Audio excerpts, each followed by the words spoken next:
what it looks like.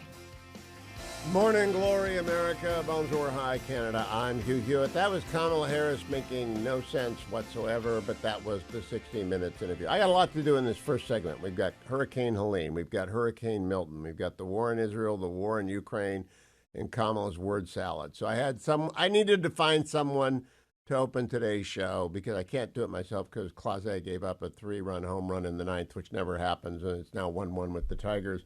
So I turned to Lucas Tomlinson of Fox News, who I see around the Beltway occasionally. Good morning, Lucas. How are you? Good morning, Hugh. Great to be here. Thank you for being up early, and I appreciate it. Lucas and I do run into each other around the Beltway occasionally, and he's always off and back. Last time I saw Lucas, you were in Georgia covering the aftermath of Hurricane Helene. Are you back for a little bit? I'm back today. We'll see. When I was sent down, the trip was initially going to be me covering President Biden in Valdosta. Next thing you know, in Valdosta, they tell me that former President Trump's going to Augusta, so I had to drive up there. Next thing they told me that Vice President Harris is going to be in Asheville, so we drove up to Asheville. She actually didn't show up in Asheville. She just met with officials in Charlotte, never really left the airport, just crossed the ramp over the National Guard to get her briefings with Governor Cooper and FEMA. So I'm here today, and we'll see what the day brings. Well, Milton noticed, is by the way, looking you like did not a mention nightmare. the Browns and the Commanders. I don't know if we're going to skip that segment. I did not mention the Browns and the Commanders because I think this season is a tank season. I think we got to go find a young quarterback, let Deshaun play out the worst contract in football history, and move on. But I did mention Clase giving that hurt. Lucas, what is it like to cover a hurricane? Because Milton is going to be a big one. It's aimed right at Tampa Bay. It could go north. It could go south. We won't know until tomorrow, probably around this time, what its exact path is. Down to a Category 4, but it could go back up again. And it looks, people are a little bit scared. My friends who have been there a long time, have gone through a lot of hurricanes in the Tampa Bay, St. Pete's area, all the way down to Naples, they're moving. What do you think? Yeah, they're talking about speeds up to 180 miles an hour, Category 5. Maybe it's going to hit at a Category 4. This is an area still reeling, of course, from Hurricane Ian. Of course, we saw Helene go up on the panhandle up through Georgia and North Carolina. The modeling that I looked at this morning, Hugh, I mean, it seems like every model has this thing coming straight for Tampa. And Adam Klotz on special report last night was talking about 15 feet storm surge. So if the winds don't cause a lot of destruction, certainly the flooding and the surge will. Now, when you went down to cover Helene and you went to Augusta, I saw that Augusta National made a big contribution to local relief efforts. Did the golf course get hit? The golf course did get hit. There's some aerial footage, drone footage showing a lot of trees down. And you're right, Augusta National Chairman Fred Ridley announced a $5 million donation to help the community. Certainly, we spent the night before we arrived in Augusta in Macon, and just driving into Augusta. We were actually right outside Augusta in Evans, Georgia. It was horrific. And then some of the locals we spoke to were talking about apocalyptic was the word to describe it, which I think is all you need to know about the damage caused. The trees, some of them look like matchsticks that just been snapped in half. Certainly, just clearing the roads was step one, just to be able to get in the trucks. And we saw power companies from as far away as Indiana, Texas, and even Ontario, Canada, Hugh. So I want to dial in with you, Lucas, before we go to the war, because originally we booked you to talk about the 1-year anniversary of 10/7 on the day after. It's the first anniversary of the start of the Lebanon war is today because they began firing on Israel the day after the massacre a year ago. But before we do that, what do you do when they tell you to go cover a hurricane? I mean, I cover elections. I've been to all over. I do political stories. There's a person, there's a place, there's a podium. How do you cover a hurricane? Well, step one, as a correspondent of Fox News, you got to be able to pack a bag quickly. So I usually have some gear ready to go, and we're pretty good at this, and certainly a little military background. Certainly, you're pretty good at deploying quickly. So you get home, you pack what you need, and then you hit the road, you get to the airport. You are class of 2001 at the United States Naval Academy.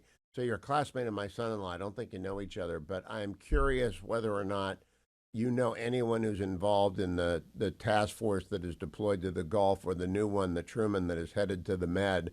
and whether you stay in touch with them or whether that's allowed. I have some certainly some colleagues, some former colleagues, shipmates in the region. Certainly have some I know some people that are in Bahrain, and so I'm definitely getting updates in terms of is that official channels? Absolutely not, but I'm certainly keeping in touch with what's going on for sure. And yes, the Lincoln Strike Group, of course, was moved from the Pacific into the Middle East. TR Strike Group's heading home. She should be back in San Diego shortly. She's back in the Pacific, heading home. But there's 40,000 forces that have been deployed in around the Middle East. Seems like every administration wants to pivot to the Pacific, pivot to Asia to take on China. But it does, just with the events of the past year, we don't need to remind our listeners, our viewers, that the U.S. is very much involved in the Middle East right now and in the defense of Israel, as we saw in the largest ballistic missile attack in the history of mankind last week. And you had a pair of guided missile destroyers, Bulkley and Cole, firing SM-3 missiles, interceptors, to try to knock out some of those incoming ballistic missiles. So, Lucas, I talked to Trey Yanks last week from Jerusalem. You have been back and forth to Israel for the past year. In between covering hurricanes and political stories and everything else that you do as a Fox News roving correspondent, what is your biggest takeaway from the last year in Israel? Do you believe that the war we'll be talking about the second anniversary of the war a year from now? It's tough to say, Hugh. I think a lot of it depends on what this strike in Iran looks like. We heard from Ambassador Herzog on a special report last night.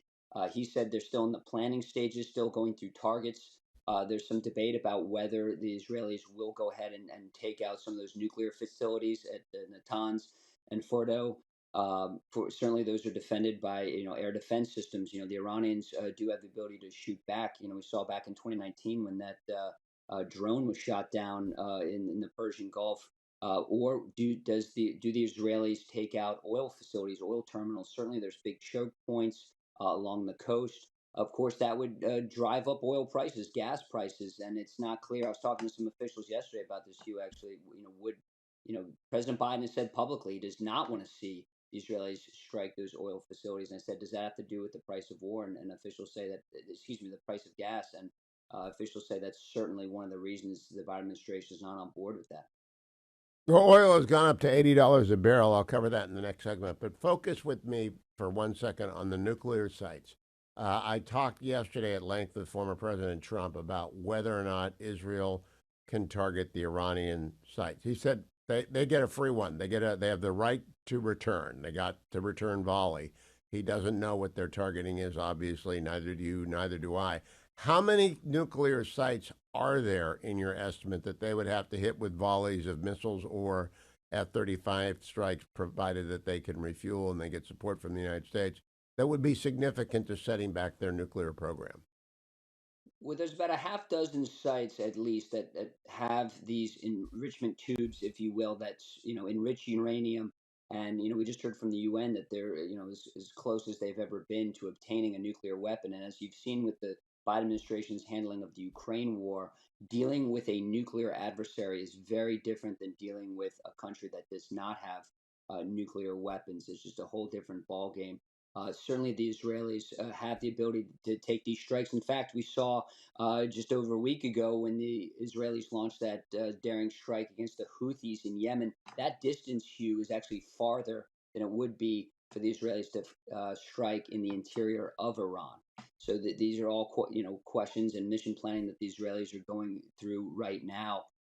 In terms of the past year, you asked about that. It certainly the Israelis are tough. They're smart and they're tough. That's a lethal combination. We saw that with the pagers, saw that with the walkie-talkies.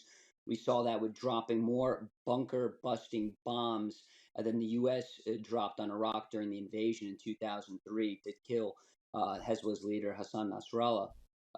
Certainly, the Israelis have the capability. It's just a question of what does the strike package look like. We heard from Israel's prime minister at the UN saying, if you strike us, we will hit back. And we saw that the largest ballistic missile strike in history last week. So there's no question the Israelis are going to, seek revenge and they're going to strike Iran. And I think they're going to hit those nuclear sites based upon the conversation I had with former President Trump yesterday about the difference in dealing with a North Korea nuclear power and a non-nuclear power. Lucas Tomlinson, thank you for giving us a glimpse of your world. I mean, you literally could be anywhere next week.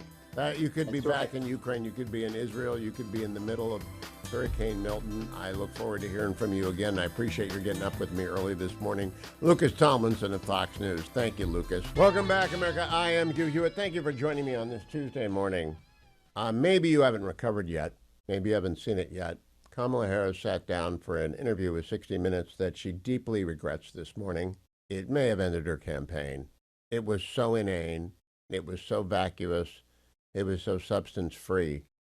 Even Bill Whitaker offering her basically crutches at every step, giving her a walking boot whenever she stumbled, could not help her. Let's start with the flip-flops. Bill Whitaker did hit her hard at one point, one left to the chin. This is it, cut number 8. Let me tell you. There will be no success in Ukraine without Ukraine participating in what that success looks like. Honestly, if I was coaching a speech team and heard that, I'd say, kids, sit down. You need another year. Let's go talk about Iran, cut number 5. Which foreign country do you consider to be our greatest adversary? I think there's an obvious one in mind, which is Iran. Iran has American blood on their hands, okay? This attack on Israel, 200 ballistic missiles. What we need to do to ensure that Iran never achieves the ability to be a nuclear power, that is one of my highest priorities. So if you and have that proof must that Iran is building a nuclear weapon, would you take military action? I'm not going to talk about hypotheticals at this moment. Okay, no, by all means, don't get me into a corner, Bill, where I've got to say, go Israel, go. One more before the break, cut number 4 on China. So say if China attacks Taiwan, would we use military force to support Taiwan? Bill, I'm not going to get into hypotheticals, but listen, we need to make sure that we maintain a one China policy, but that includes supporting Taiwan's ability to defend itself, including what we need to do to ensure the freedom of the Taiwan Strait. We need to make sure we have open lines of communication with China, in particular, military. No hypotheticals, no regrets, no answers, no substance, no nothing. Nothing is at home, not a thought in your head. The vice president should not be the president of the United States. It will be a disaster for this country. A little bit more after the break. So I want to go back and finish the 60 Minutes review. It was such a bad interview. We've already played for you the stuff about Netanyahu not listening and she undercutting Netanyahu. That was dropped on Sunday, so I was able to play it on Monday's program. But then Bill Whitaker asked her about her nomination. Cut number 6. Was democracy best served by President Biden stepping down and basically handing you a nomination? You didn't have to go through a primary process. You didn't have to fight off other contenders. That's not really the way our system was intended to work. President Biden made a decision that I think history is going to show is rare among leaders, which was to put country before self. And I am proud to have earned the support of the vast majority of delegates and to have been elected the Democratic nominee. I am proud to have received the endorsement of leaders around this country from every background and walk of life to fight in this election over the next month for our democracy. But I think this truncated process is why people think or say they don't really know who you are. Look, I've been in this race for 70 okay, days. this is where Bill Whitaker has decided I got to throw her a rope. At another point, we don't have this clip. I want to read you a question, air quotes. Bill Whitaker, quote, "You have accused Donald Trump of using racist tropes when it comes to Haitian immigrants in Springfield, Ohio, when it comes to birtherism, when it comes to Charlottesville. In fact, you've called him a racist and divisive. Yet Donald Trump has the support of millions and millions of Americans. How do you explain that?" That's not a question. I feel really bad for you, so let me try and change topics. Why does he feel real bad? This may be the worst answer of all from last night. Are they wrong? Are they wrong? Prices are 25% higher at the grocery store. People are blaming Biden and Harris. Are they wrong, Akash Chogali, to blame Biden and Harris for those prices? They are spot on to do so. And it's been encouraging to see the connection the American people have made between public policy and government spending and the price hikes that they've faced. Kamala Harris cast the tie-breaking vote for two of the biggest spending bills we have ever seen, the American Rescue Plan Act and the quote-unquote Inflation Reduction Act, both of which were massive trillion-dollar stimulus packages that Democrat economists themselves were warning against that created this inflation crisis. This administration, Hugh, as we've discussed, has spent an additional $6 trillion above baseline, coupled with thousands and thousands of pages of regulations that choke off supply chains and labor and entrepreneurship. Of course, that was going to drive up costs. That's exactly what has happened. Prices are up almost 20% since Kamala Harris became vice president. So, yes, she is to blame. Are they the only ones to blame? No, but are they primarily at fault? Yes, absolutely. That was a straightforward question from Bill Whitaker that the best she could do was to dodge. That's exactly what she did. But her dodging on a 60 Minutes interview does not change the reality for the American people. Now, I got to ask you, Akash, where do you think the election is? I had former President Trump on yesterday. I spent most of the time, indeed all of the time, on national security and ran through about 30 questions. And they were pointed questions. Does Israel retaliate? Should they hit the nuclear sites? Things like that. Nothing like that got thrown at her last night. When it did, she said, I don't do hypotheticals. Do you think anybody is marching off joyfully to vote for Kamala Harris, or are they just being dutifully party people and just going to vote for the D? Because I just don't see any enthusiasm for her. Well, look, I think, is there some enthusiasm on the Democratic side? Yeah, certainly more enthusiasm than there was for President Biden among Democratic voters, which is reasonable. But I think the same thing is true, Hugh, that we've discussed for months and months and months, which ultimately is that if this election is a referendum on Kamala Harris should lose, and she likely will. But if this election is a referendum on Donald Trump and his personality, Donald Trump could well lose and likely probably deserves to lose, which is why I think it's so incumbent that Trump continues to do interviews like the one he did with you yesterday and continues to hammer home the key messages, which is that the last 4 years have been an abject failure on every discernible measure and every discernible indicator that concerns the American people. The economy is a disaster. Prices are too expensive. They created the border crisis under the Biden-Harris administration. Foreign policy is a mess. Americans are less safe than they were 4 years ago. I think on issue after issue after issue, Trump does have the ability and, of course, has the facts on his side to hold this current administration accountable and make this election a referendum on them. I think the greater consistency with which he can do so over the last month will ensure that this election is not, in fact, about him as the incumbent, but as Kamala Harris as the incumbent vice president. I want to play you one more clip from the 60 Minutes interview last night, Akash. It's about the border. You mentioned migration. Americans for Prosperity have been very concerned with the border. And then I want to conclude by asking you how americansforprosperity.org/volunteer is doing. But this is cut number 9, Bill Whitaker asking Kamala Harris about that. She won't answer because the answer is obvious. They ought not to have revoked the Remain in Mexico policy. They ought not to have revoked the COVID policies that kept people in Mexico. They ought not to have done it. They did it. There's no answer. Do you think the average viewer understands that? I do. Again, these are pretty straightforward yes or no questions. And I think these are pointed, good questions. I think Bill Whitaker actually did a good job on this interview for the most part. But again, Hugh, you and I have been around politics for a long time. Even though we're both conservatives, we could message our way around what the Democrats should have said in that scenario, and she still didn't do it. But again, the fact of the matter is, no matter how she weasels her way out of tough questions in an interview, the reality on the ground is the same, which is that the border is a mess because of the policies of the Biden-Harris administration. It has made Americans less safe. We need comprehensive immigration reform. We need immediate solutions on the border. This administration simply either has no clue how to do so or simply lacks the willingness to do so, which is why Kamala Harris. I don't think they want to. I don't know why, but I don't think they want to. Let me go to americansforprosperity.org/volunteer. Are people signing up, Akash, to work in the swing states, to make calls from outside of the swing states, generally to put their hand up, maybe for the first time ever in their adult lives, at americansforprosperity.org/volunteer? Yeah, absolutely. Yes, Hugh. I've been around the country all year long. I've been to many of our state chapters, some that are new, some that have been around for 2 decades. Hugh, the enthusiasm is through the roof. Thousands and thousands of new volunteers because people understand the urgency of what is at stake, not just at the top of the ballot, but down ballot, congressional races, state legislative races, governor's races, what have you. People understand what is at stake because the American people have suffered over the last 4 years. And what AFP is doing is giving them a real outlet to take action and do something about it.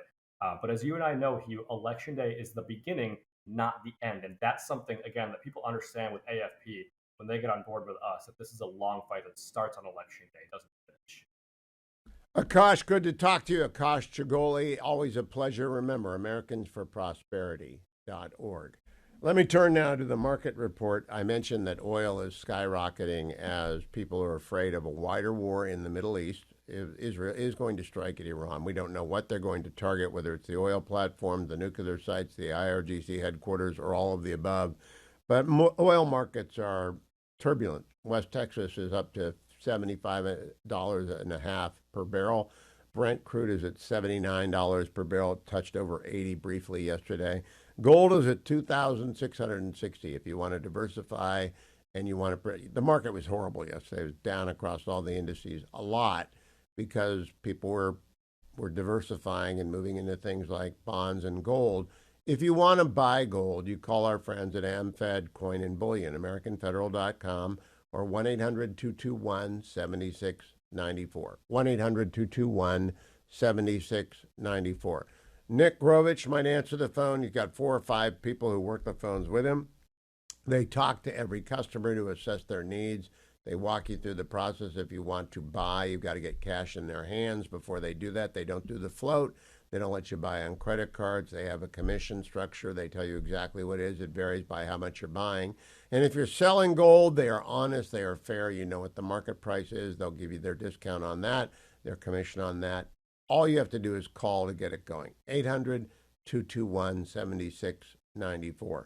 2,660, that's $40 off its high, which was 2,700, but it's quite a lot more than it was last year. Gold has always more than kept pace with inflation, and it's usually where people run to when they have got to get some security.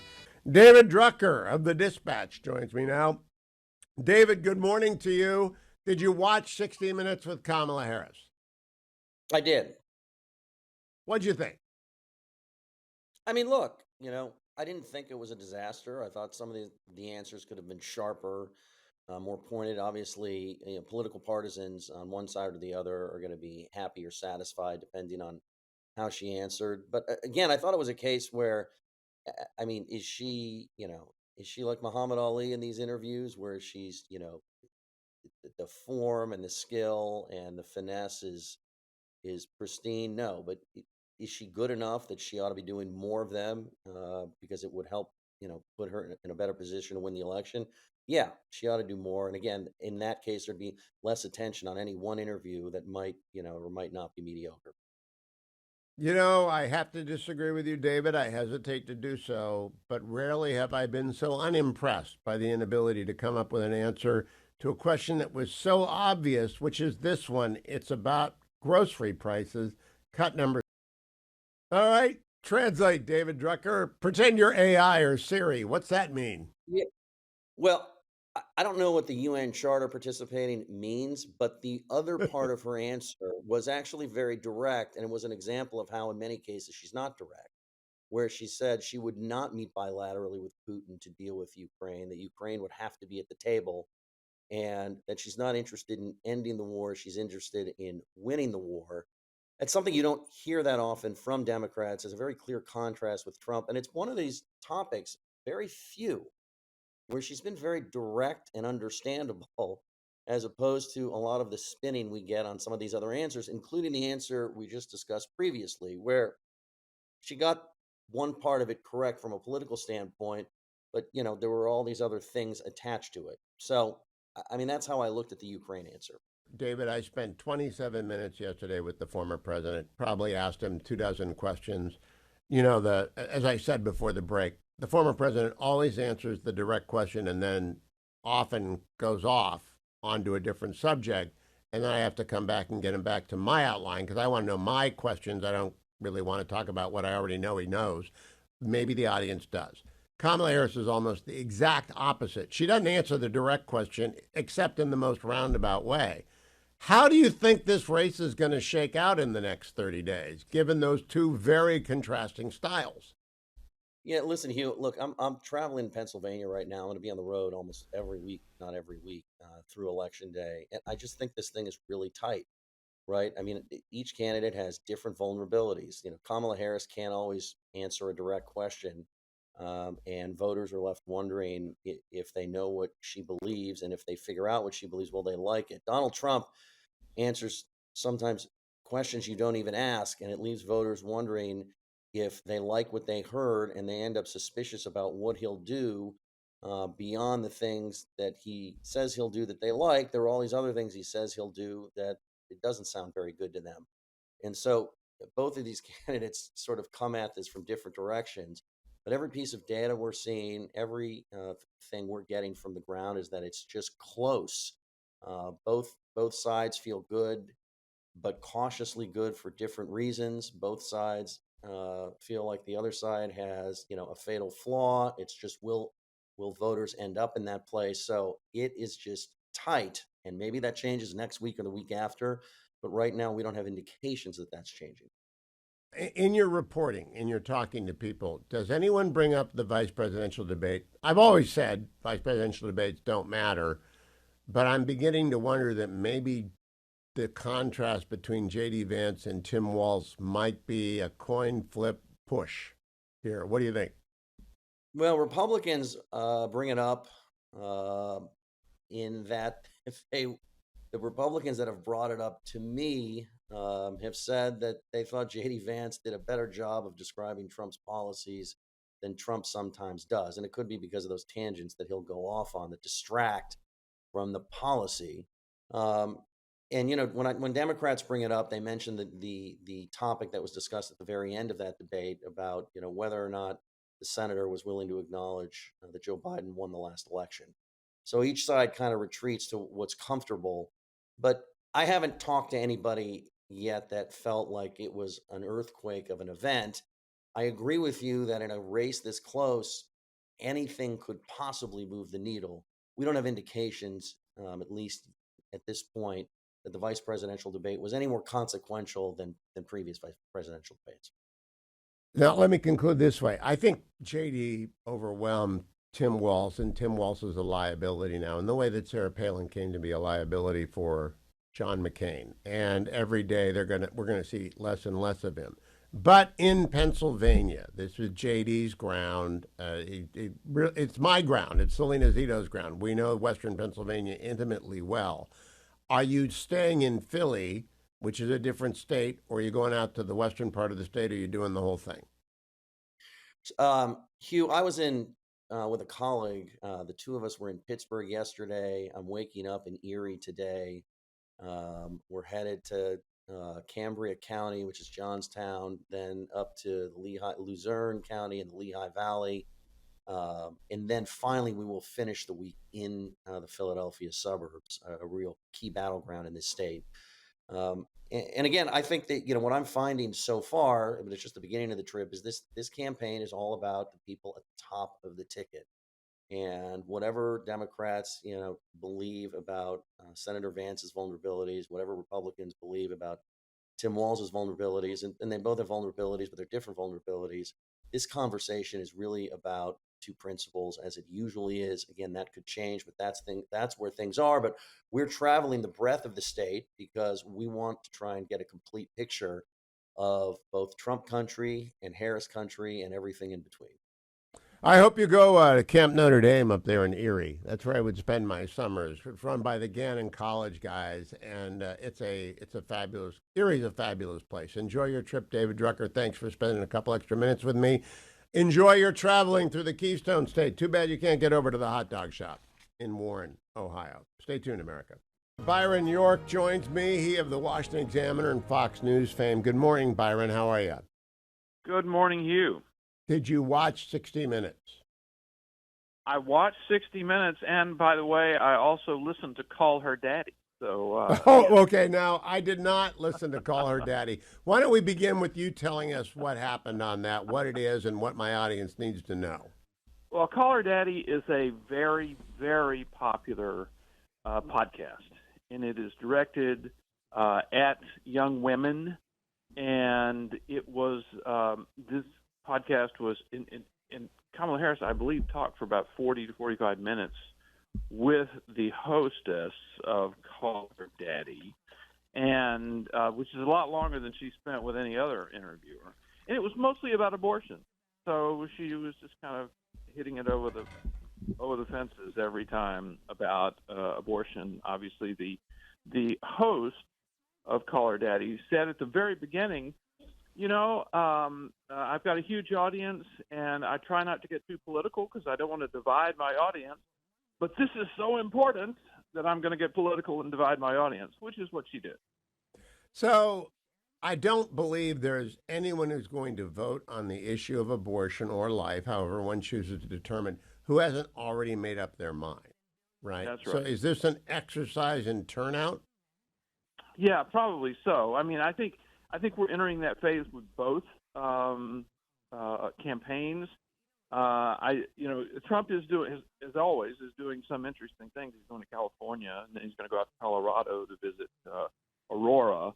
But some of his rallies are in places where he's going to win, but the campaign believes there are still more reachable voters who would be Trump voters. So I think that we'll see both campaigns doing that kind of thing. One of the interesting things the former president does is talk to talk show hosts like me. And whenever he comes on, he knows I'm going to talk almost exclusively about national security, and I did. He's very direct. Israel got a right to respond, and whatever they hit, we should support them in doing it. I do not hear Kamala Harris being that direct. Do you think that matters to Jewish Americans and other Americans who are not Jewish who support the state of Israel? Well, I would broaden the subject a little bit on the 60 Minutes interview, which is she didn't answer anything directly, but it was the first even somewhat adversarial interview that I had seen her take part in, more so than the CNN dual interview with Tim Waltz, more so than the Stephanie Ruhle interview on MSNBC. Bill Whitaker of CBS actually did follow-up questions when she failed to answer them.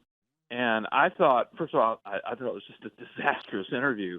I thought her weakest parts were on the border and the portion that you played on Ukraine, in which she just appeared to have no idea what to do in Ukraine.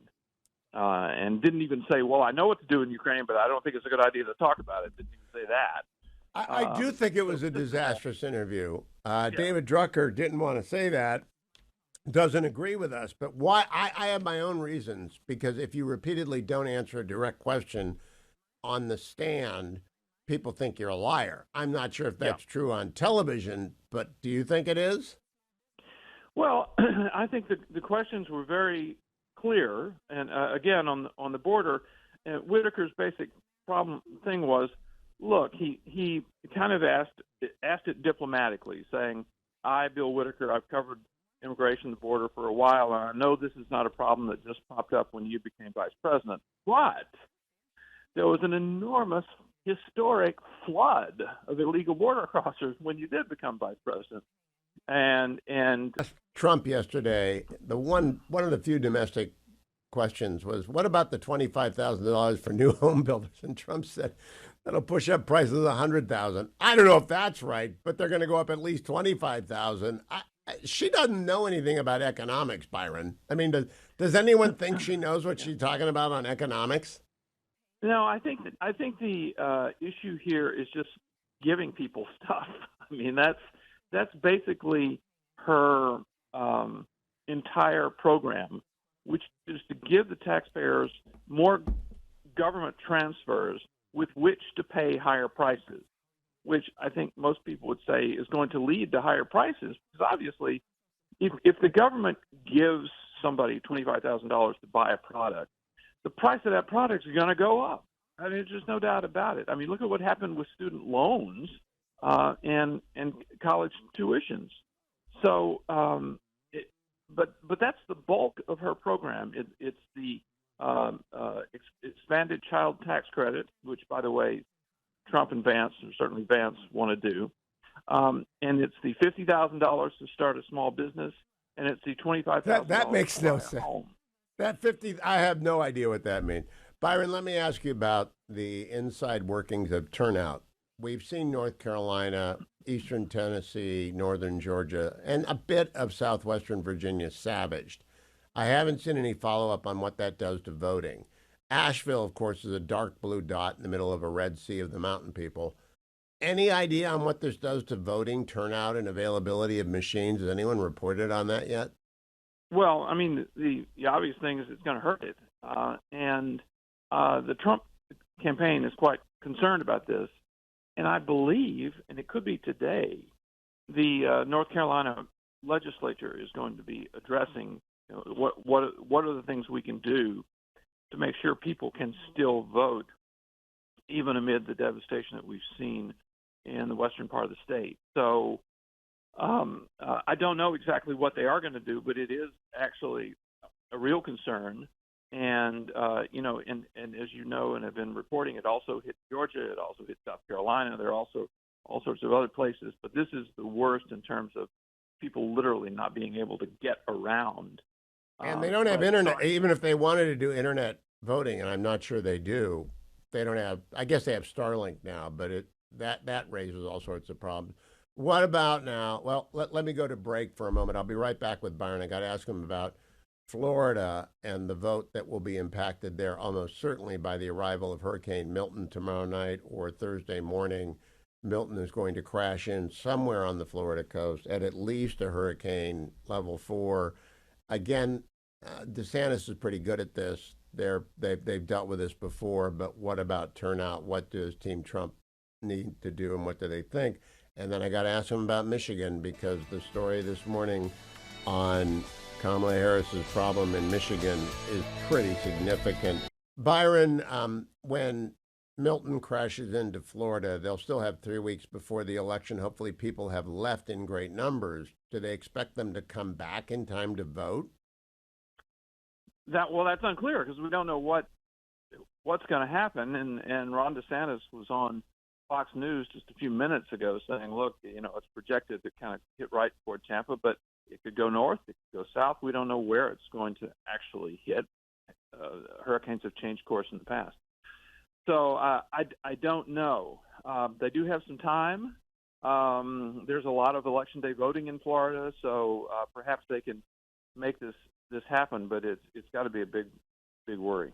Well, I will pay attention to the North Carolina story as they act on that, because turnout in the mountains usually favors the Republicans. Turnout in Asheville favors the Democrats, but it's not going to be top of mind for people who've lost everything.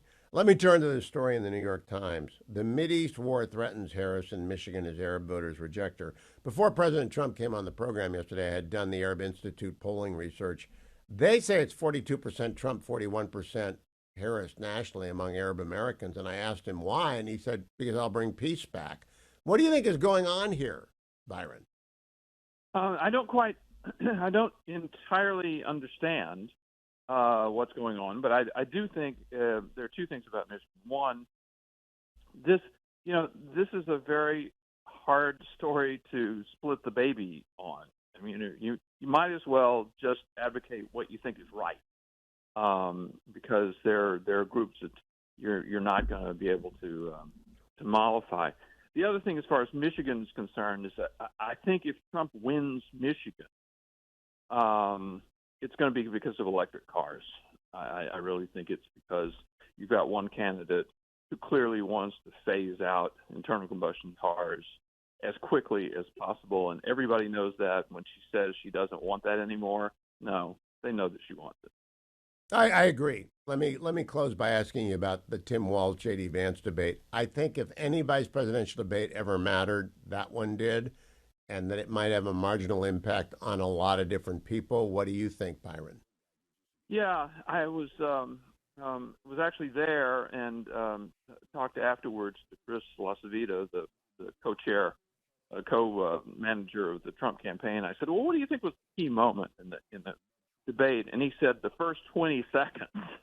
And I said, really? And he said it was because the question was about the world falling apart, chaos, violence, disaster, all sorts of things happening, and he had this deer in the headlights look, and he didn't know how to answer. And from that very moment, he set a bad tone for himself. Well, that got asked by Bill Whitaker last night. I don't know if you stuck around for the time for the whole thing, but he said people know me. What do you think, Byron? Do people know him? No, it didn't work. As a matter of fact, Whitaker said, "Well, isn't this more than just being a knucklehead?" And he said, "People know me," and you thought, "No, they don't." And No. This is not a good way to get acquainted. It is not, and so jump balls. Everything matters at the when we're close to the end of a close game. Everything matters. Byron York, thank you. Follow him on X at Byron York. Follow me to the next segment. Retired United States Navy, former Allied Supreme Commander, former head of Southern Command, and author most recently of The Restless Wave, a brand new novel which drops now. It's available at Amazon.com. About World War II, the run up to it, and indeed the life of a young officer in the United States Navy during it. Admiral, I got to tell you, now have presented me with the Ken Follett problem. The Ken Follett problem is when there's one copy of a book and everybody wants to read it. So I got through half. The fetching Mrs. Hewitt took it, finished it, and then gave it to her brother because we're leaving in a few days. And her brother, who's a USNA class of 67, wanted to read it before we left. Honestly, you could have sent two, Admiral. I'm kind of disappointed in you. I'll make a note of that with marketing. And as you know, the book is intended to be the first of a series of novels that kind of follow this character through his life and times and the momentous years of the United States, World War II, Korean War, Cold War. So there'll be plenty of copies in the future of the Hewitt family. Well, we will be talking about it at length in a couple of weeks when I've finished it. I am up to Pearl on the day before when the fetching Mrs. Hewitt stole the book and then spirited it away to her brother, class of 67, which raises with me the problem of misclassing someone. My friend, misclass yearing. My friend Rhett Rasmussen runs besttalkgrill.com, and he was class of 1983, and I keep calling him class of 1981. Evidently, this is a problem with his classmates, and they talk a lot of trash to him. Is that a problem, generally, Admiral, if you get the class wrong? Yeah, it's a lot of points off, Hugh. So I'm not going to make you feel better. One thing about The Restless Wave that you know about is there's a chunk of it in the beginning set in Key West. Ernest Hemingway pops in and out of this book, and then our protagonist goes off to the Naval Academy. He's involved in a cheating scandal. He's in a love affair. He is someone who has his flaws. And as the book unfolds, there's kind of a love triangle developing out in Pearl Harbor. When he arrives, a classmate, you'll never misclassify a classmate anyway, a classmate, a contemporary, a peer who happens to be a Marine officer arrives on the scene, and they are fighting over a young, beautiful woman. So that's going on alongside the backdrop of World War II, new technology, great power war in the Pacific. There's a lot going on in the book. I'm very happy about it. And Papa shows up in Hawaii, Papa being, of course, Ernest Hemingway. And it's kind of fun. That's a nice device. But I will bring that back up when we talk about it. But no more misclassing Rhett Rasmussen, class of 83. Admiral, I want to turn to something very serious. Right now, the Israelis are planning a retaliatory strike.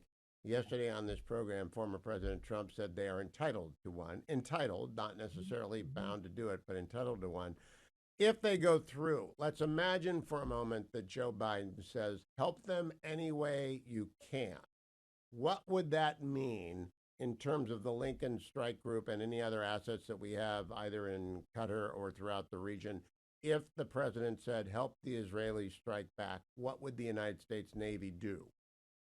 It'll be not only the Navy, but you're right to point out anything the Navy would do, and Lincoln and the 80 planes in her air wing.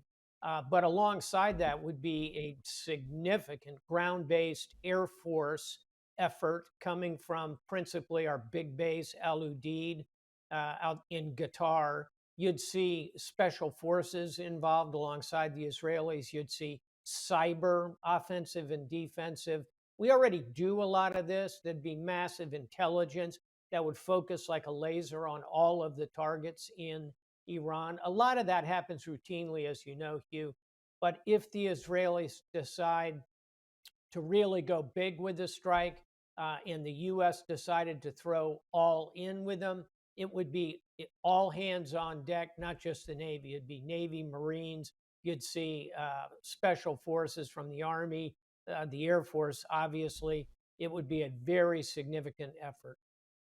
Now, Admiral, if the Israelis say we want to hit X, Y, and Z, and for whatever reason the American administration does not want them to hit one or all of those sites, do they impede or do they just stand down? And if they stand down, can the Israelis pull it off? I assume what you're talking about, let's be blunt, is the nuclear facilities. Correct. And that's the high end of the target list. If I were advising the Israelis, I would be saying to them, hold that one off to the side until the Iranians are actually closer to producing a deliverable nuclear weapon. They're at least a year away from that. That's based on public commentary by the director of the CIA as recently as yesterday. So I would say to the Israelis, you got time. What you ought to be going after at this stage, I would say, is the military industrial complex, principally the places where Iran is producing ballistic weapons, drones, cruise missiles. Perhaps their offshore oil and gas facilities might be a target. That overall military industrial complex, Hugh, it's just a much easier target set. The Israelis can absolutely do that on their own. This is, for my money, not the moment for a strike on the nuclear facilities. Now, what I discussed yesterday with President Trump is that no one really has any idea what they're talking about in the Security Cabinet. But he said if they take a shot, the world will understand why they take a shot. How difficult, as a technical question, is that shot if they go after, I think there are about a half dozen critical sites to the nuclear program. How difficult a shot is that, especially if the Americans say we're not involved? It's an incredibly hard target set as follows. Iran, a lot of people don't appreciate how big the country is. It's almost 3 times the size of Texas. The nuclear program, you're correct, there are probably 6 principal targets, but there are at least 25 sites around the country that we know of. There are probably others that, even at this moment, with all of our combined joint intelligence with Israel, we don't know about. And some of the most critical sites, Hugh, are buried hundreds of feet underground, not under dirt or sand, but under granite carved out of the side of mountains.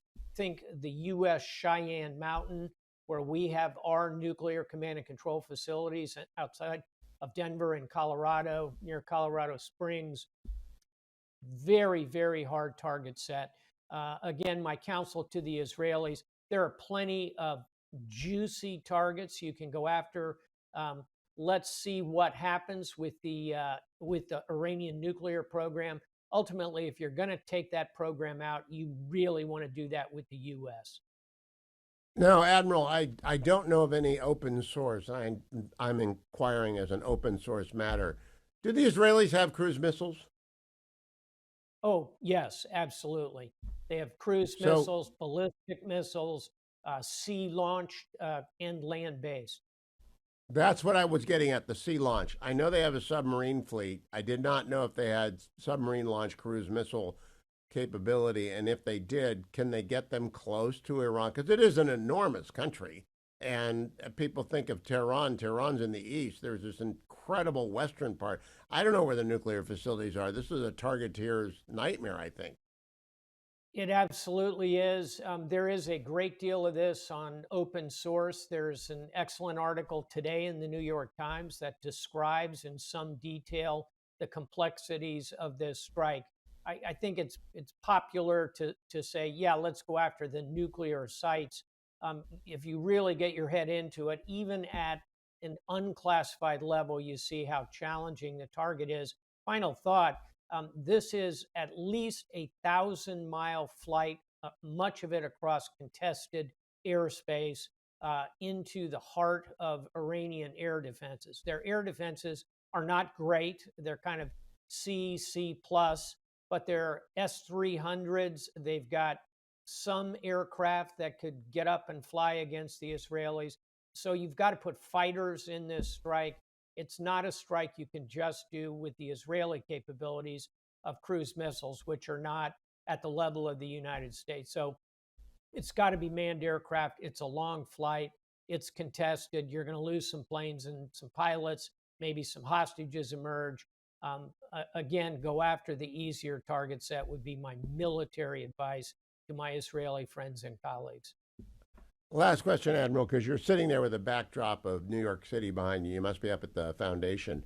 The attacks on Beirut, all we see are explosions and secondary explosions. What's your impression of the Israeli campaign against Hezbollah in the suburbs of and getting closer to the airport of Beirut? I think it's gone to plan. I think it is militarily rock solid. The conduct of the Israeli Defense Forces, from everything to include special forces, have been maneuvering across that border for months. Their pinpoint strikes against command and control targets, even when they have to go into Beirut to dig out the command and control of Hezbollah, they're doing everything they can to minimize collateral damage. And I think if you compare the collateral damage that occurred during Gaza and the collateral damage now in equally dense Beirut, you can see the Israelis have improved, learned lessons, doing everything they can to minimize it. They've got to service a number of difficult military targets. I think they're doing it with real professionalism. Last question, Admiral. How difficult is it for the chain of command is President, SecDef, CENTCOM commander. The CENTCOM commander was back in Israel this week. How difficult is it for Lloyd Austin to get direction on the specifics of this with the president? Because it's a very complicated task set no matter what is decided. We got a minute. I served 7 years as a combatant commander reporting directly to the Secretary of Defense and to the president. It's always hard to get detailed guidance. So Lloyd Austin's challenge is to continue to present the president, the National Security Council, and of course, the combatant commander is the one moving that up to SecDef and the president. You've got to put options in front of them and force them to make choices. Jim Garrity, my colleague at the Washington Post, National Review editor extraordinaire, writes the Morning Jolt every single morning.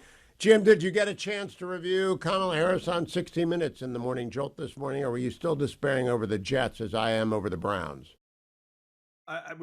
What football are you talking about, Hugh? There hasn't been a football season. For the there is no season. You're right. No, that's the no topic. season. And one of the things that I'm marveling at is that Kamala Harris was a prosecutor for about a dozen years, then became state attorney general for 8 years, then became a U.S. senator for 4 years, ran for president, and has been vice president for coming in like 3.5, going on 4 years. You're looking at someone who, at that time, she must have done hundreds of interviews, maybe thousands. And she's so bad at this. And she's significantly worse now as vice president and as the, person who's got roughly a 50-50 shot of being president of the United States. The only explanation is she's terrified that she's going to have a gaffe, and she wants to avoid the gaffe. And she knows that the more specific she gets, the more likely she is to have a gaffe. So when they ask her, what's your plan on grocery prices? She'll say, bringing down grocery prices is the thing we have to do, and we're going to be focused on doing the thing that we have to do. It's this haiku Hallmark card circular approach that is just mind-boggling. Jim, I don't know if you're old enough to remember Johnny Carson. Do you remember Johnny Carson? Oh, yeah. Okay, there was a shtick. He'd say, it's bad out there. Okay. He'd say it's bad out there, and the audience would say, how bad was it with Ed McMahon? And so, yes. How bad was she? You are correct, sir. It was disastrous. I'm only doing Phil Hartman, doing Ed McMahon. But anyway, look, and there's a reason she did call her daddy. There's a reason she's doing Howard Stern. There's a reason she's doing Stephen Colbert. Is that if you like the question she's tripping on are how are you going to pay for it? How what is your economically like the fascinating thing was with the degree which the interviewer had to lay out what her plan was because she wasn't doing it, and it just is this. It is like it's the third quarter or fourth quarter, whatever with that sport we don't follow anymore. She's lining up in victory formation in like with 12 minutes left in the fourth quarter. No, it's like Deshaun Watson leaving the field on 4th and short, making Kevin Stefanski call a timeout. But let's not bring up specifics about our bad quarterback. Let's talk about cut number 7. This is the worst moment of a very bad interview. Cut number comes back to her plan on grocery. But I mean, how bad can you get? There's this reflexive reaction from really just about everybody in the Biden administration that you ask about inflation, grocery prices, gas prices, cost of living. And they always talk about unemployment. Now, the thing, I didn't ask about unemployment, and people are, the unemployment rate has been pretty darn low for much of the Biden administration. People don't feel like it's that hard to get a job. Good for you. Gold star. Good for you. Problem is, nobody feels like they can afford anything. They don't feel like wages are keeping up with inflation, and they can't afford, that's what has them agitated. And so I did, with our Post colleagues, I did a chat Friday, and the jobs numbers came out, and they were nice. They're good. They're the numbers you want to see right before you're running for running for election. If you're an if they're real, but if they're real, is like high fiving. I'm sorry, what? If they're real, they've had to reassess the job numbers for the last year, 3 months later for a year. Yeah, look, I still see plenty of help wanted. Like that's not the problem. And I think I pointed out to my Post colleagues is that we've had a lot of good jobs reports, and people still feel lousy about the economy. Because they don't think about anything they feel like is going right. They think about, hey, it cost me $50 to fill up my tank the other day. I still go to the grocery store, and it's a new high every time I go and I buy in the same groceries. My rent is up. My mortgage rates are up. The interest rates are, all of these different factors that put people in a sour mood about the economy. And talking about the low unemployment rate doesn't Jedi mind trick them into believing things are going great. And it's fascinating. This is reflexive instinct on their part, and it doesn't work, and it hasn't worked for the past 3.5 years, and they're still doing it. So it is ball control offense.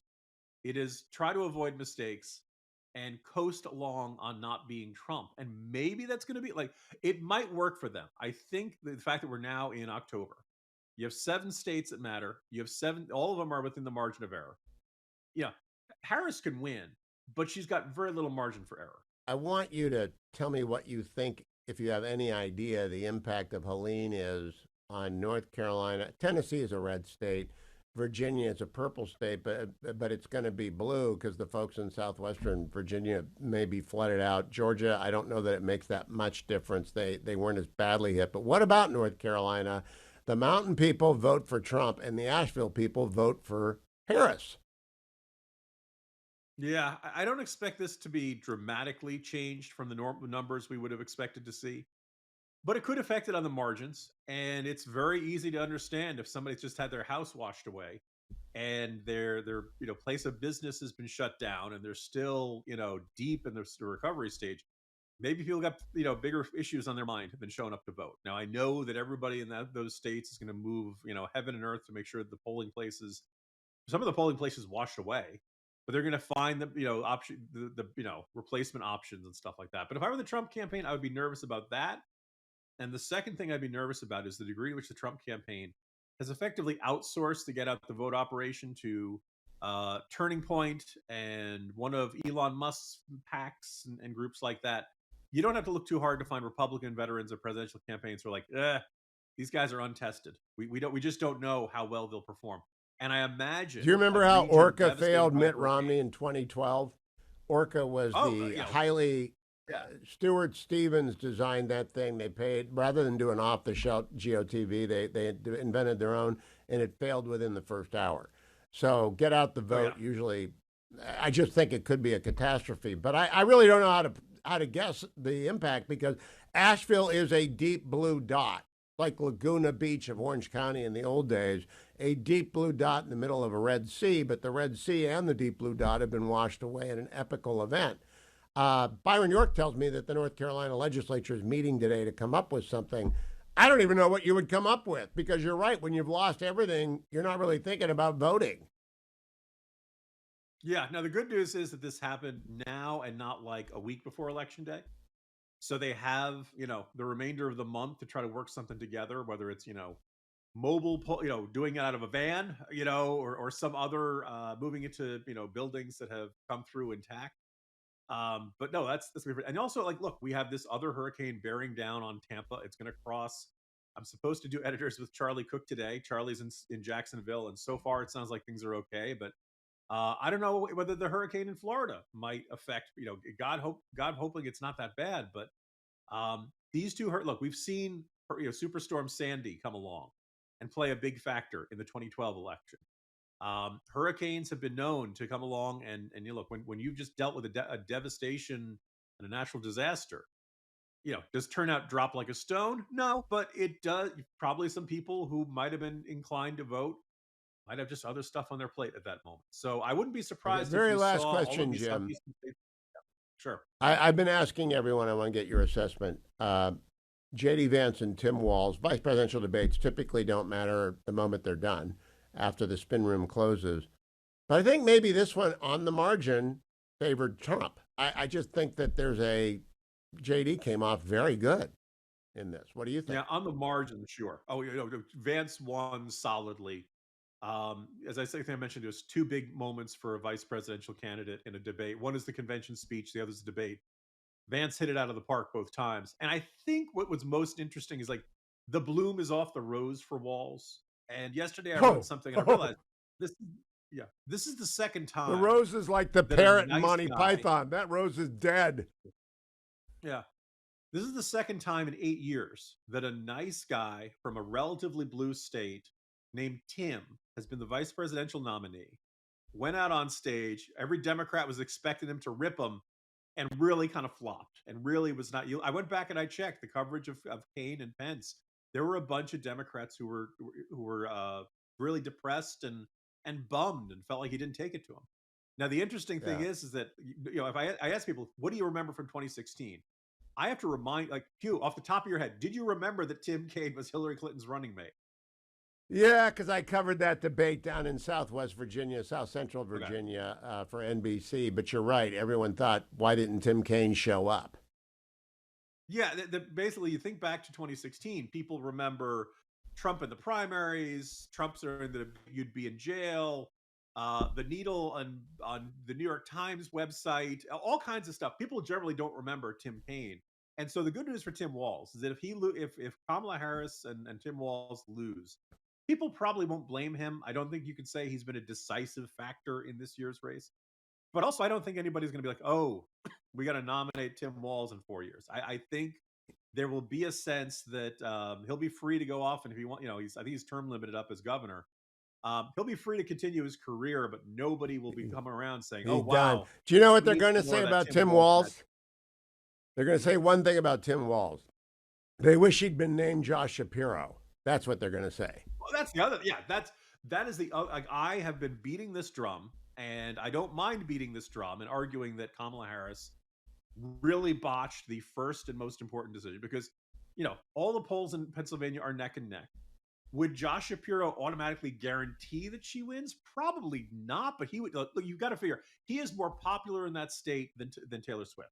I am not exaggerating that. That was in a Philadelphia Inquirer poll. He's got really high numbers amongst Republicans, really high numbers among independents. He is about as good, the best option you had for delivering the state of Pennsylvania. And right now, that could be that's an excellent chance that's a decisive state. And but you're overlooking his disqualifying characteristic, Jim.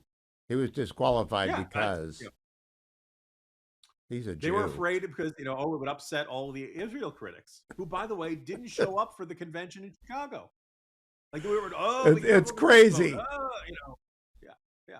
It's crazy. I don't, our friend John Podhoretz has been saying forever that Joe Biden's team was incompetent. I think they just moved over to Kamala Harris's campaign. Doesn't mean she'll lose. Doesn't mean she'll win.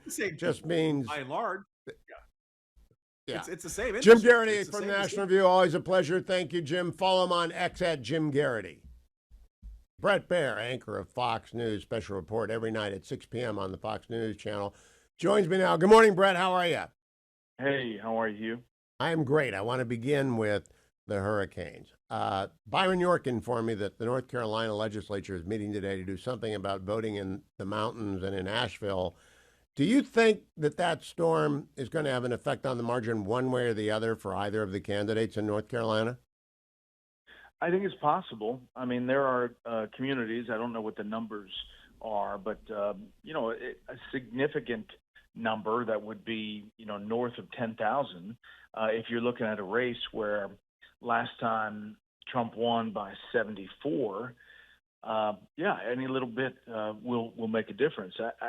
I hope that, by then, over the next 20 plus days, that North Carolina will be able to figure out a way to get all those folks ballots or someplace to vote. But around the margins, it could make a difference.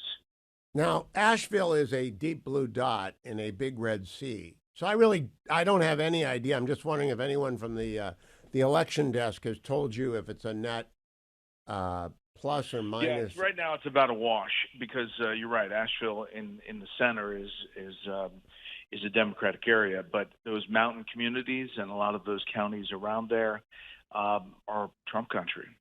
Yeah, that's my assessment. I just don't know. Now, looking to Florida, that looks like a major storm. I've talked to my friends who live in Tampa Bay all the way down to Naples, and they're all getting out and getting for the hills. Have you heard the same thing?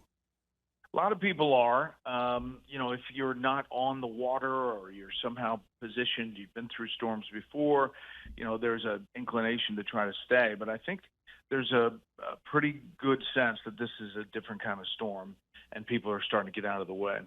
Now, it's tough to get out of the way. It's been tough traffic-wise and all of that, but hopefully they'll get those gas stations filled up and head out.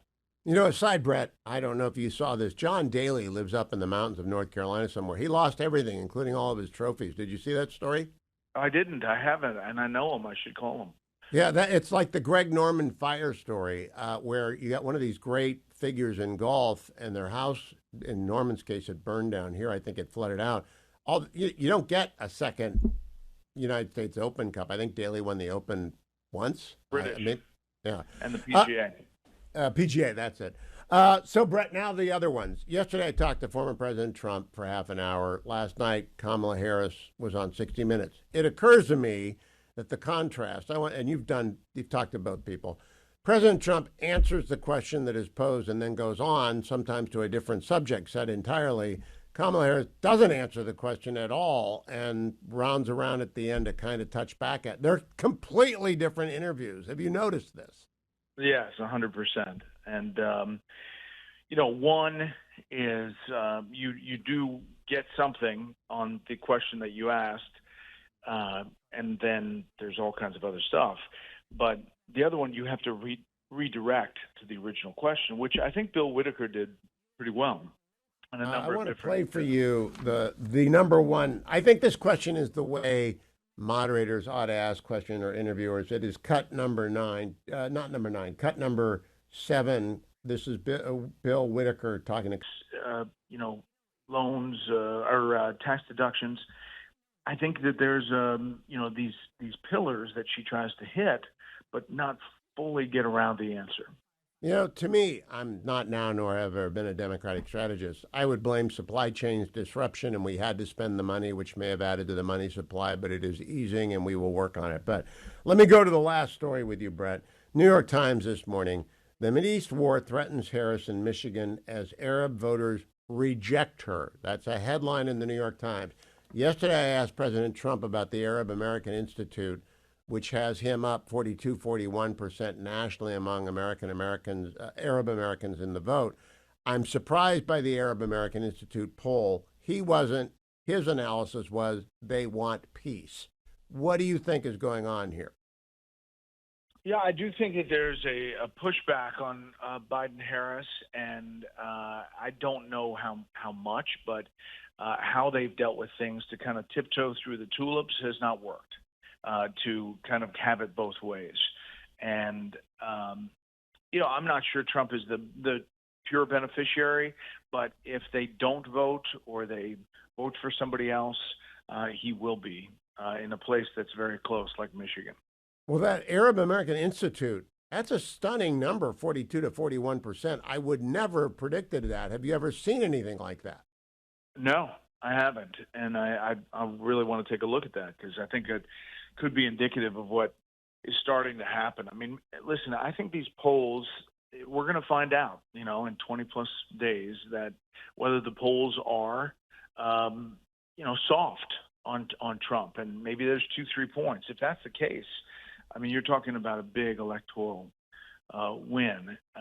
We just don't know if that's where this year is.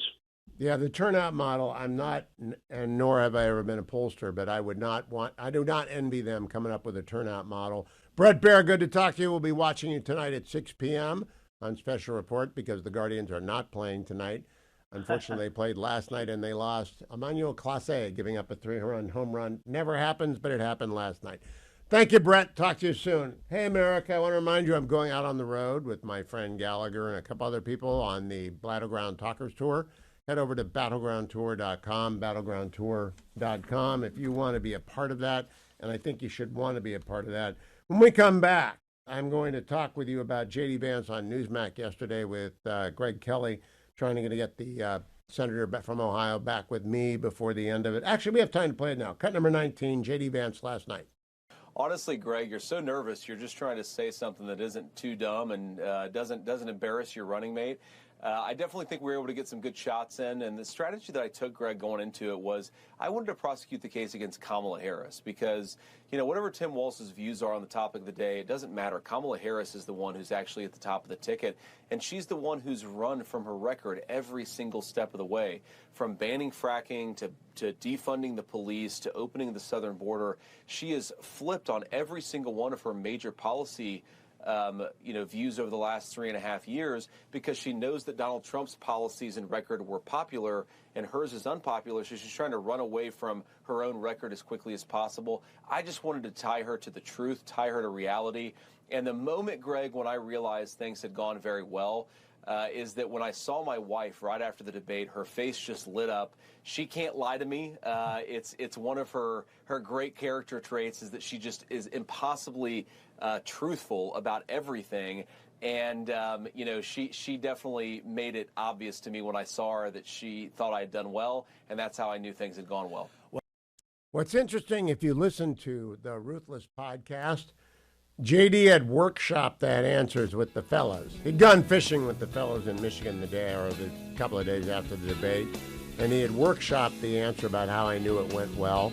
So he's now given it flawlessly. If you workshop it with Ruthless, if you get past Josh and Smug and Michael Duncan and John, you are Ashbrook. You're going to be very, very good when you come up to anybody like me or Greg Kelly. Senator Ron Johnson is my guest. He, of course, represents the great state of Wisconsin. Good morning, Senator Johnson. Welcome back. Morning, Hugh. Hope you're doing well. I'm doing well. I want to begin with a question that's not about Wisconsin. I'm going to come back to that. You got a couple of great colleagues in Tom Tillis and Ted Budd from North Carolina. That state and Tennessee and Georgia and Virginia and maybe even South Carolina have been impacted by Hurricane Helene. What do they say about voting up in the mountains in the city of Asheville? Are they worried about it? I'm concerned about it. I haven't really had a conversation with them because I know they've got their hands full. I'm concerned about FEMA's reaction to this. What's true, what's not true. We're going to have to do an awful lot of oversight in terms of what the response was. I know there is misinformation out there. It's going to be difficult to sift through this, but I think it's obvious that the federal government's responses has been inadequate. And I think the real outrage here is how many millions, if not billions of dollars, has the Biden administration siphoned out of FEMA into handling their man-made border crisis, funneling that money into taking care of the illegal immigration population that, quite honestly, also threatens the integrity of our election. It was rather stunning to hear Secretary Mayorkas say there's no more money. I could not actually believe that. And has that been recounted or recanted? Not that I'm aware of, no. And no, I mean, we just passed a continuing resolution. I voted no, but we just passed that. I mean, that should be plussing up those accounts. Yeah, again, it's so difficult, Hugh, to get the truth out of the administration. Congress has allowed its oversight and investigatory authorities to atrophy, and as a result, administration officials, we write letters, we subpoena them, and they ignore the letters and the subpoenas. So that has got to be a focus. If we run the table, if we get or just get the majority in the Senate, trust me, I'd be chairman of the permanent subcommittee investigation. I'll be issuing subpoenas. I will be investigating these things. Now, Senator Johnson, you are from Wisconsin. It is, of course, one of the battleground states. I want to know how you think it's going to do in the presidential campaign.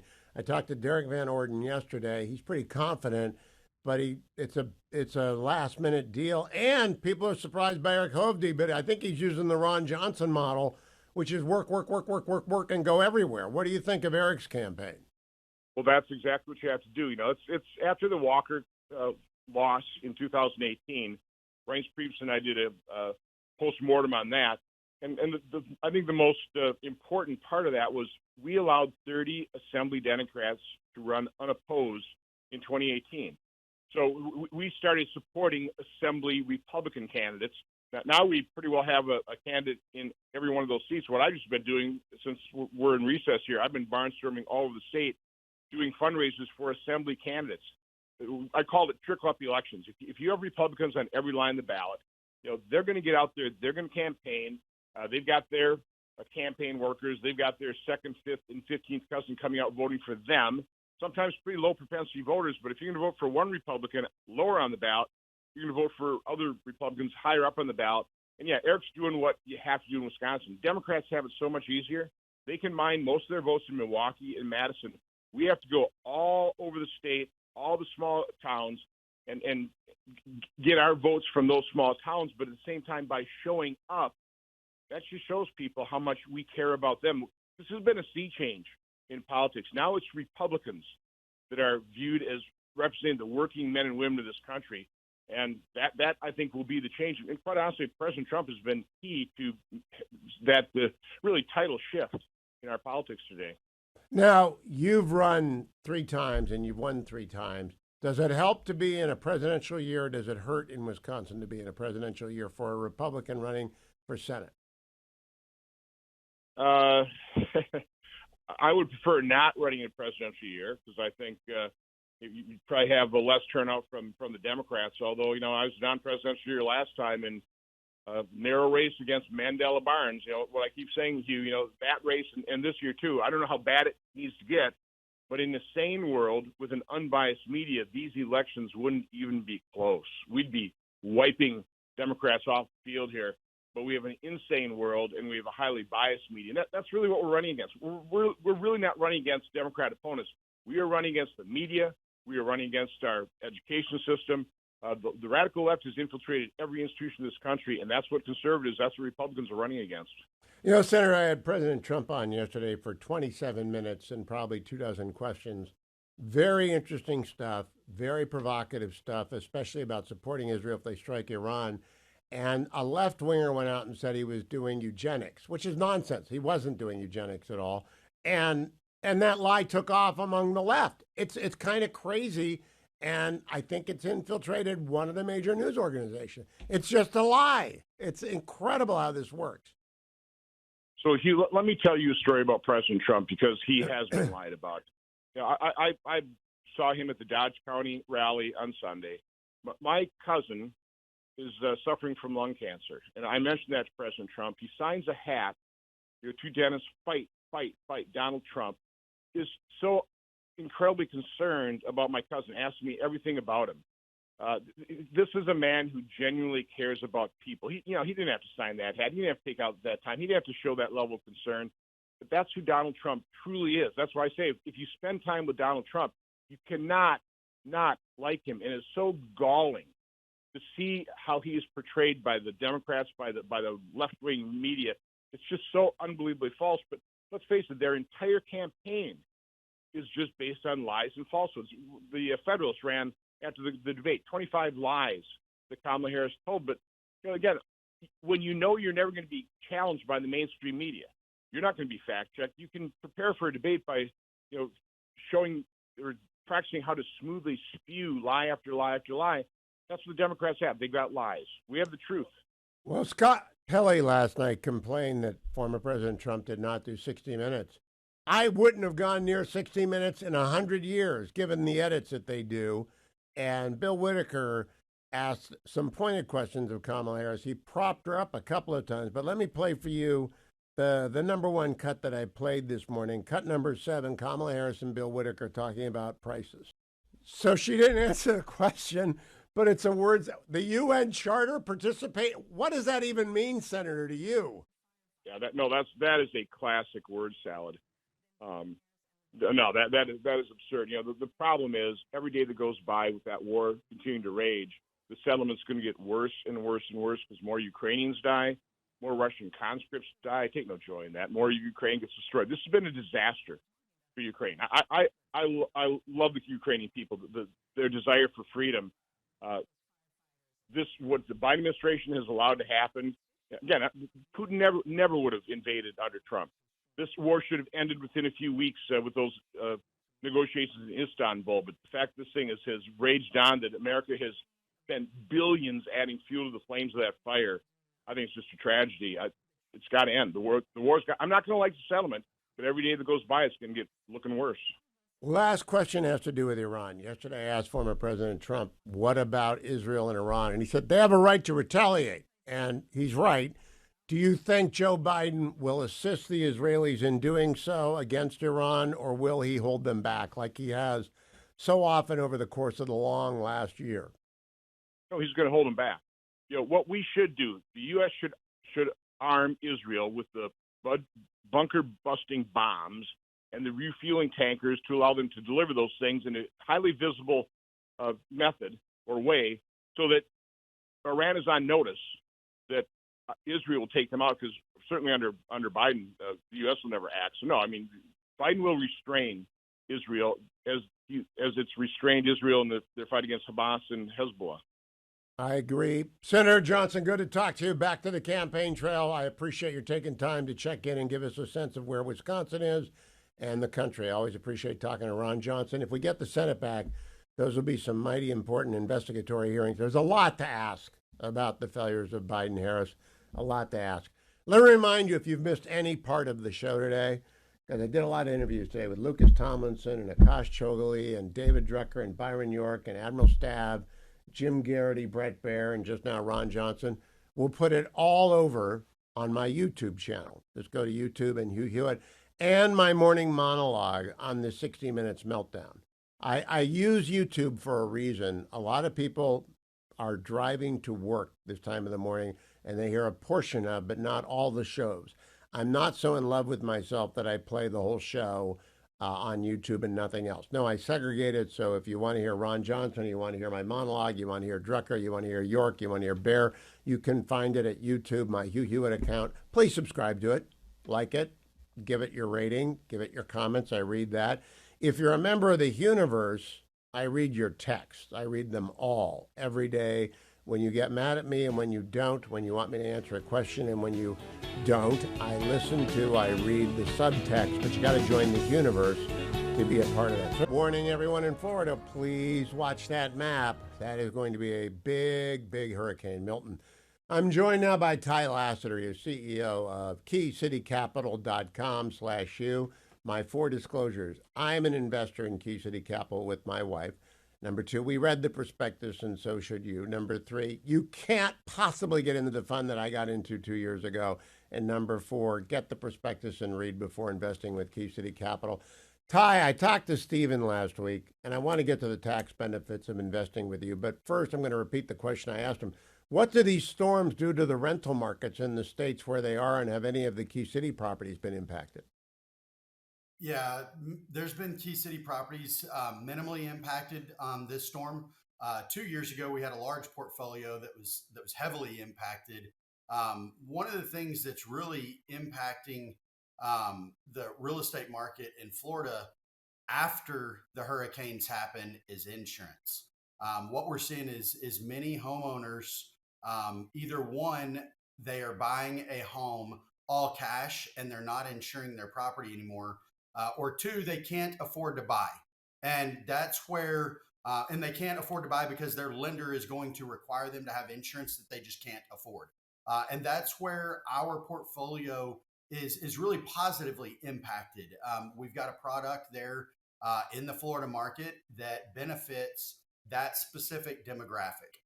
The demographic that is on the verge of buying a home, not really ready to buy a home, or they can't buy a home yet. And so they come and they rent our product. And that has been great for us. However, with multiple back-to-back storms, it does have me, just a little bit worried because it displaces tenants. When one of our properties gets affected by a storm, we always have insurance to come in and take care of that. But what I'm most concerned about is what it does to those tenants. I've got friends that are down there that I've spoken to that haven't even cleaned up from the first storm, and now they're getting hit by a second storm, and it's looking like the storm surge from this second storm in areas could hit 15 feet. I mean, that's up to the roof of many houses, or if it's a house built on the water, it's getting up to that second floor. And so, like you said, make sure that everybody, if you're on the coast of Florida, that you're going to somewhere safe. But we do as many things as we can to really impact and positively impact our properties, make sure that they're taken care of. We've got on-site staff that are down there that are watching vacant properties that are being renovated right now, making sure that our supplies and materials are safe and things like that. Now, Ty, I believe your current fund, the one that investors could currently invest in, keycitycapital.com/Hugh, is all in Texas. Am I right about that? Yeah, that's correct. We're all in Texas right now. Texas has seen the impact of insurance increases over the last 2.5 years, really the United States as a whole. We watched our portfolio 3 years ago go from an average of $700 per unit for insurance to now it's approaching $1,200 per unit. And so that impacts how we buy, what we buy, the locations that we buy. Obviously, there are storms in Texas. You've got tornadoes here in the Dallas-Fort Worth area. You've got hail. Multifamily is not impacted as much by the hail as single family is. And so we've got benefits there, but insurance has been a huge impact across the United States and really inflation as a whole. We could get into a whole political conversation right now about inflation and what's going on in the United States, but insurance is not, it has not been safe from inflation that we've seen over the last couple of years. It's out of control. There has to be something done about it. We're working on that. We're working on some products right now that would be a self-insurance product. It's an investment opportunity that we're looking into that will not only significantly benefit our investors that are in the funds that we're buying properties with, but it may create an opportunity for additional investors to come in and diversify a little bit further into a new insurance product that we're looking into. Now, what I want to tell people, I'm an accredited investor, as is my wife, and you have to be an accredited investor to invest with Ty. But the reason I did it is I wanted some real estate exposure in our portfolio for retirement. And I didn't want to own anything because I don't want to worry about insurance and hail and wind and tornadoes. Is that the story you get with most people who call up and want to invest with you, Ty? Yeah, as a matter of fact, we've got a large number of our investors. We've got about 700 investors right now, and there's a large number of them that have had their own portfolio of real estate in some form or fashion, whether it's a single rental house or we've had investors that have come in that have had as many as 100 plus units. And they wanted to diversify. They're operating some of their own stuff. Maybe they're running into obstacles. They're not able to buy materials as cheaply as we are. We've brought in a large number of doctors and medical professionals that they do a really good job of earning a high income. They do a great job of high income and savings, but they don't manage their money that well. And so they go out and they end up buying real estate and finding out that it's a full-time job as well. And when you're in the medical profession, you don't have time to have a full-time medical career as well as a full-time real estate career. And so what they find out is after a couple of years, their properties are negatively impacted.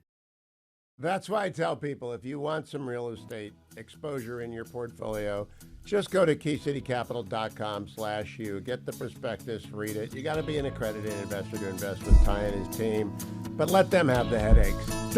You don't need a headache. You don't need to worry about storms and insurance and hail. Let Ty worry about that. Ty, always good to see you. Thank you.